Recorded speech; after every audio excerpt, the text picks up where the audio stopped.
America और Iran के दरमियान जंग के बादल मज़ीद गहरे हो गए।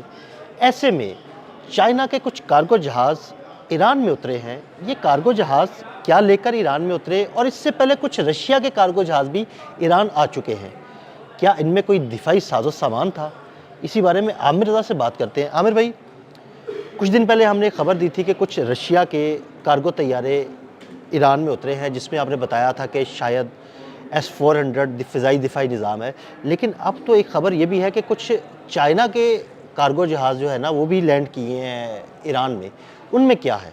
देखिए, सबसे पहली बात तो ये है कि रशिया और ईरान जो हैं उन्होंने मुश्तरका एक ऐलान किया है। अगर आपके इल्म में, क्योंकि आपके इल्म में तो होगा लेकिन हमारे नाज़रीन के इल्म में होना चाहिए कि रशियन वज़ीर दिफ़ा ने जो है फ़ोन किया है चाइनीज़ वज़ीर दिफ़ा को, और उन्होंने कहा है कि वेनेज़ुएला वाली गलती नहीं दोहराई जाएगी और ना दोहरानी चाहिए। अगर वेनेज़ुएला गया तो ईरान भी गया, मतलब ईरान भी जा सकता है। तो ईरान जो है, मैं पहले भी एक व्लॉग में ये बात कह चुका हूँ, ईरान फीडिंग पॉइंट है दोनों मुल्कों का।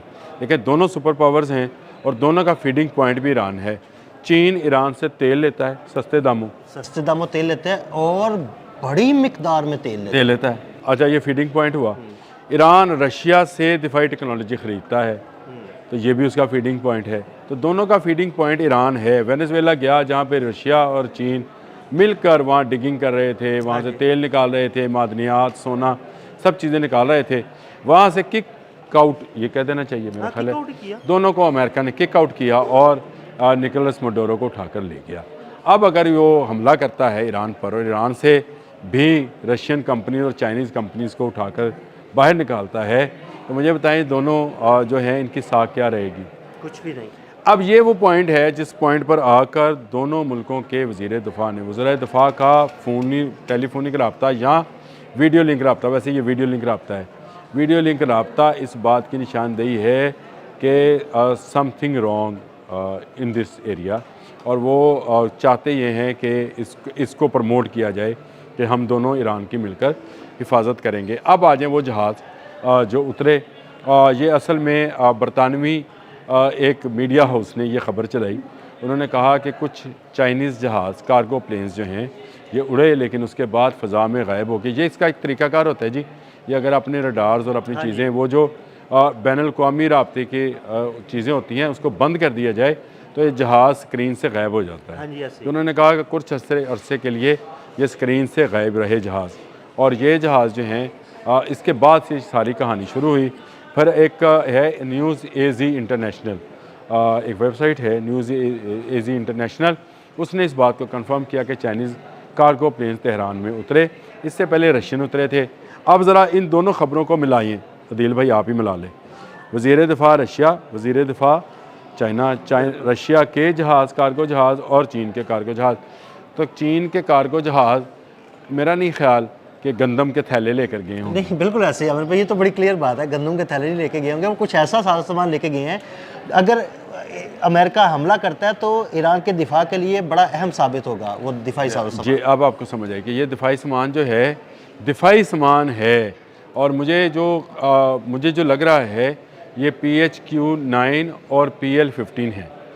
पता नहीं मुझे क्यों लगता है, या मुझे लगता है या मुझे, वैसे जो आपको लगता है ना वो अक्सर सच ही साबित होता है। अच्छा, मुझे लगता है ये PHQ-9 और 19 और जो है PL-15 जो है, ये इसका मामला है।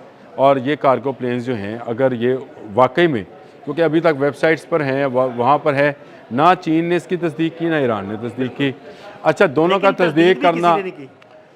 तस्दीक करना ज़रूरी भी नहीं है, लेकिन हाँ, बिल्कुल आपने एक यूरोपियन कंट्री यानी बरतानिया जैसे मुल्क से एक मीडिया हाउस अगर ये कह रहा है कि कुछ अरसे के लिए ये जहाज़ गायब रहे हैं, ये कहाँ आए, कहाँ उतरे, कहाँ गए, तो इसका मतलब ये है कि ये स्टोरी के पीछे, यानी इस धुएँ के पीछे आग मौजूद थी और ये उतर गए। अब अगर ये उतर गए हैं तो मैंने आपसे कहा था कि दोनों ख़बरों को मिलाएं कि ईरान को वेनेज़ुएला नहीं बनने दिया जाएगा।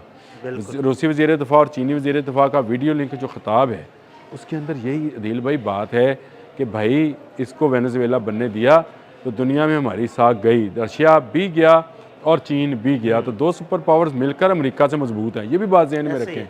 हाँ, अमेरिका नंबर 1 सुपर पावर है, नंबर 2 पे चाइना है, नंबर 3 पे रशिया है। लेकिन अगर ये नंबर 2 और नंबर 3 मिल जाएं तो नंबर 1 जो है वो फिर आ जाता है नंबर 3 दी पे। जा सकती है। उसका मात क्या है, उसको शिकस्त हो जाएगी। और अगर ये जहाज़ों का उतरना PL-15 और PHQ-9 जो है ये कंफर्म होते हैं, तो इसका मतलब ये है कि फिर अमेरिका अब हमला करने के काबिल नहीं रहेगा, क्योंकि वो बयक वक्त 2 सुपर पावर्स के ख़िलाफ़ जंग नहीं करेगा।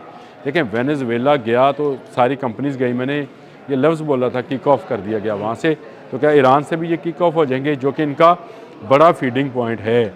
ईरान से सस्ता तेल चीन ले रहा है, रशिया का वो असला जो कोई नहीं ले रहा वो ईरान ले रहा है, क्योंकि अमेरिकी पाबंदियाँ हैं, यूरोपियन पाबंदियाँ उस पर। तो ये एक ऐसा फीडिंग पॉइंट था जिससे वो चाइना से और रशिया से बार्टर में भी जो है सौदेबाजी कर सकता है। यानी ज़रूरी नहीं है वो कि तेल दे के रशिया से असला ले लेता नहीं, चीन और रशिया के तजारत, हाँ जी, वो असला ले लो। इसी तरह अगर आप ट्राइका का करें, ट्राइका बनाएं, तो आपको समझ आ सकती है कि एक तरफ से वो तेल बेचेगा, दूसरी तरफ से चीन जो बरामदात करता है, बरामदात करता है रशिया के साथ, उसमें उसको कंपनसेट कर देगा। तो ना डॉलर की ट्रांजैक्शन होएगी और ना जो है वो फंसेंगे। तो इसलिए ये ट्रेड मुझे लगती है कि ये फिजिबल भी है और फिज़िकल भी है। और फिज़िकल इसलिए है कि बरतानवी एक मीडिया हाउस ने जब ये खबर शाया की थी, उसके बाद दुनिया के बहुत सारे मीडिया हाउसेज ने ये खबर दी, लेकिन मुझे जो ऑथेंटिक खबर लगी मैंने आपको बता दिया कि वो जो न्यूज़ एजी है, न्यूज़ एजी इंटरनेशनल, उसकी ख़बर है और उसके मुताबिक जहाज़ उतरे हैं। उसमें क्या है क्या नहीं है ये एक अलग बात है, ये एक अलग कहानी है। लेकिन ईरान इस वक्त हाथ पांव मार रहा है अपने दिफा में, और वो उसको दुनिया में जहाँ से इस किस्म की फ़ौजी इमदाद मिलेगी वो उसको लेगा, जैसे चाहे उसको जो भी कीमत अदा करनी पड़े। वो कहते हैं कि सारा जाता देखियो तो आधा लियो बचा। इस वक्त उसकी सूरत हाल ये है कि वो तेल के बदले उसको जहाँ से गोली मिलेगी गोली लेगा, जहाँ से मिसाइल मिलेगा मिसाइल लेगा, जहाँ से जहाज़ मिलेगा जहाज़ लेगा।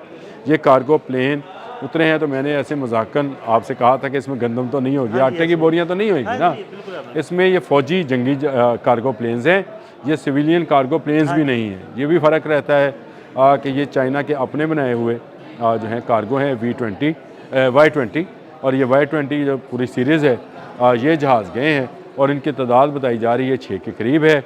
अब ये कंफर्मेशन मेरा ख़्याल है अमेरिका को तो हो गई होगी, लेकिन दुनिया को अभी ना चीन ने कंफर्म किया है ना ईरान ने कंफर्म किया है। लेकिन ये दोनों वज़राए दिफ़ा का आपस में रब्ता इस बात की कंफर्मेशन है कि रशिया के बाद चीन के कार्गो प्लेन, फ़ौजी कार्गो प्लेन भी तेहरान में उतरे हैं। बहुत शुक्रिया आमिर रज़ा जी। बिल्कुल, आमिर रज़ा ने ईरान में उतरने वाले चाइना के इन कार्गो जहाज़ों की पूरी कहानी खोलकर बयान कर दी। अदील अहमद और आमिर रज़ा को इजाज़त दीजिएगा। अल्लाह हाफ़िज़। ट्रैका बनाएं तो आपको समझ आ सकती है कि एक तरफ से वो तेल बेचेगा, दूसरी तरफ से चीन जो बरामदात करता है रशिया के साथ, उसमें उसको कंपनसेट कर देगा।